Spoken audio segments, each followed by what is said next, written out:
The old house stood on a hill overlooking the town of Ashwood. It was a place that had long been abandoned, its once grand facade now crumbling and overgrown with ivy. The townsfolk rarely spoke of it, but when they did, it was always in hushed tones, as if the very mention of the house could summon its dark past.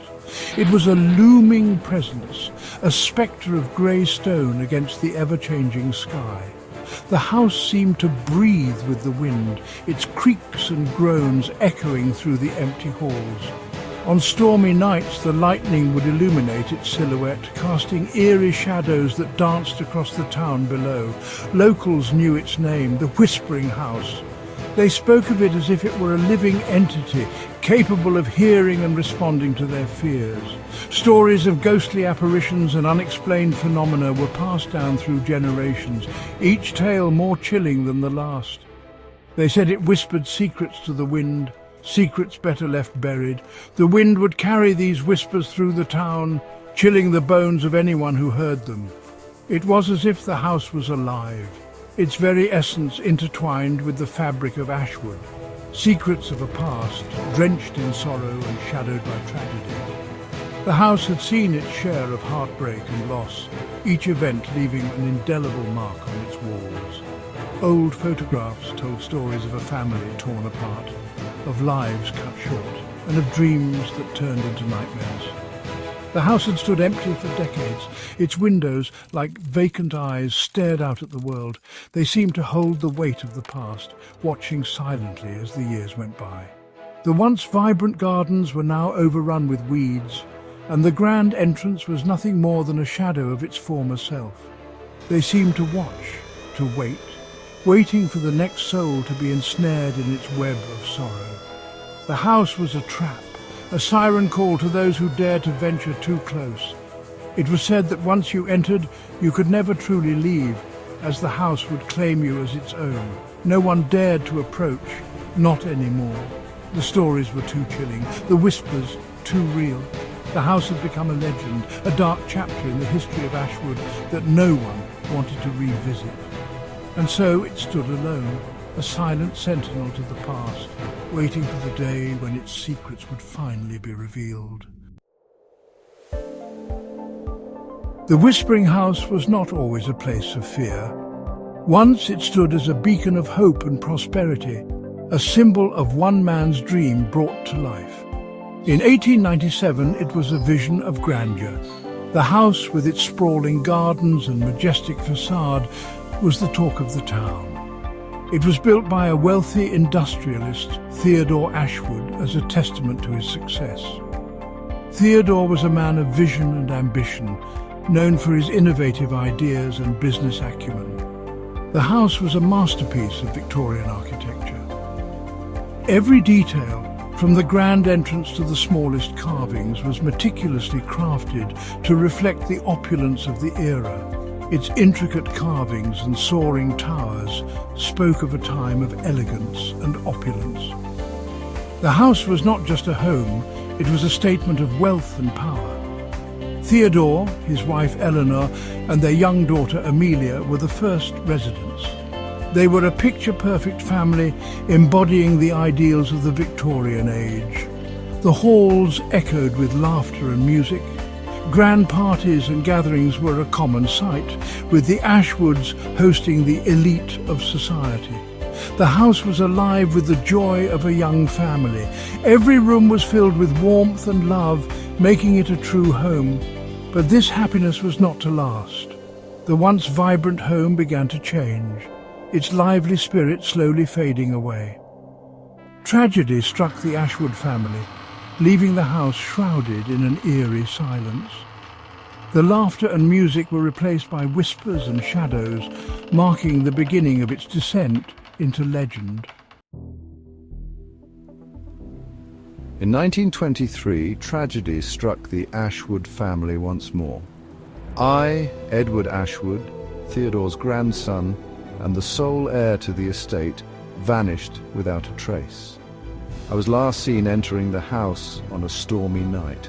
I was never seen alive again. Searches yielded nothing. Edward was gone. The townsfolk whispered of dark forces at play.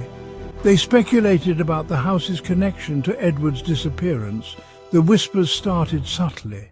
Then they grew louder with each passing year. The Whispering House had claimed its first victim. Years passed. The Whispering House stood silent, shrouded in an eerie stillness. Then, in 1955, a group of self-proclaimed paranormal investigators decided to delve into the mysteries of the house. They chose to conduct a séance, hoping to contact Edward Ashwood's spirit. The séance was a terrifying spectacle. The air grew heavy, charged with an unseen energy. Cold spots appeared and vanished. Objects moved inexplicably. Then came the whispers. Softly at first, then growing louder, echoing through the room. The participants fled in terror, their sanity shaken. The Whispering House remained undisturbed for decades. Its eerie silence and dilapidated structure stood as a testament to the passage of time. The mansion, once a grand estate, had become a ghostly relic, shrouded in mystery and overgrown with ivy. The stories became local legend.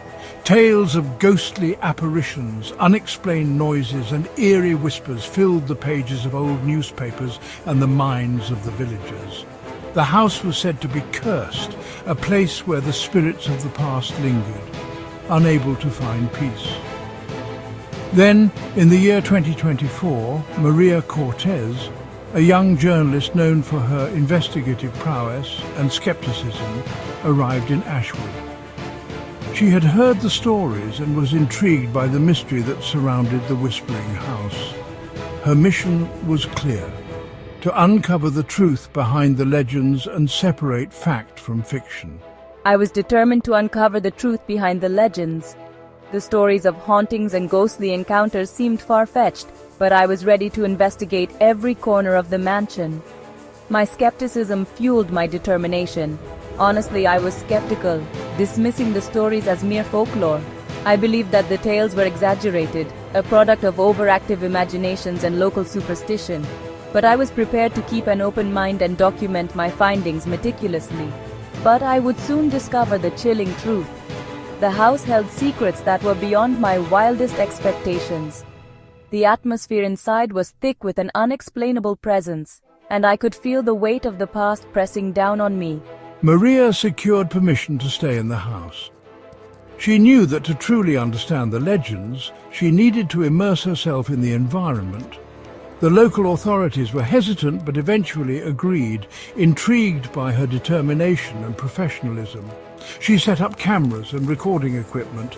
Every room was meticulously prepared to capture any unusual activity. Maria was thorough, ensuring that no detail was overlooked. She wanted to document every sound, every shadow, and every whisper. She wanted to document every detail of her investigation. Her notes were detailed, her recordings precise. Maria was determined to create a comprehensive record of her time in the Whispering House, hoping to either debunk the myths or confirm the supernatural occurrences.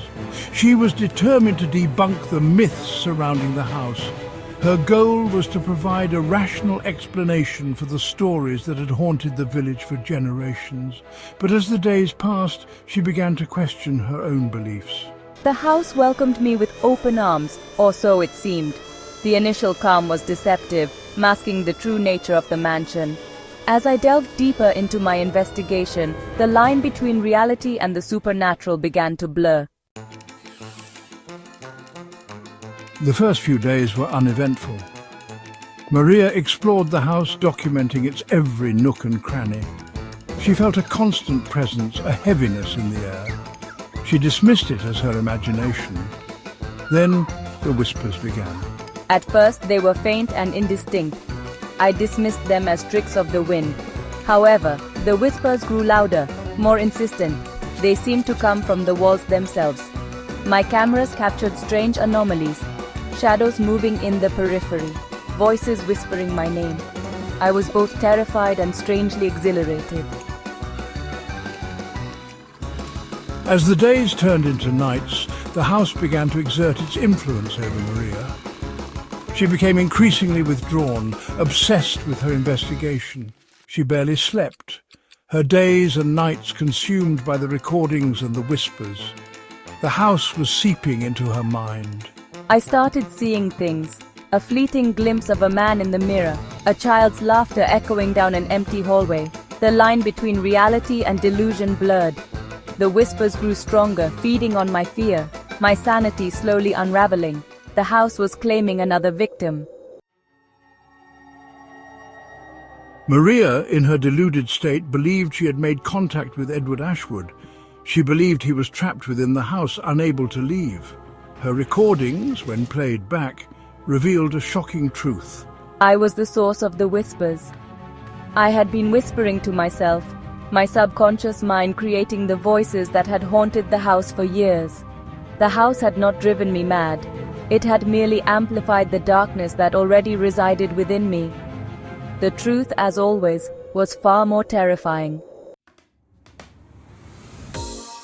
Maria Cortez disappeared from the house, leaving behind her equipment and a chilling final recording.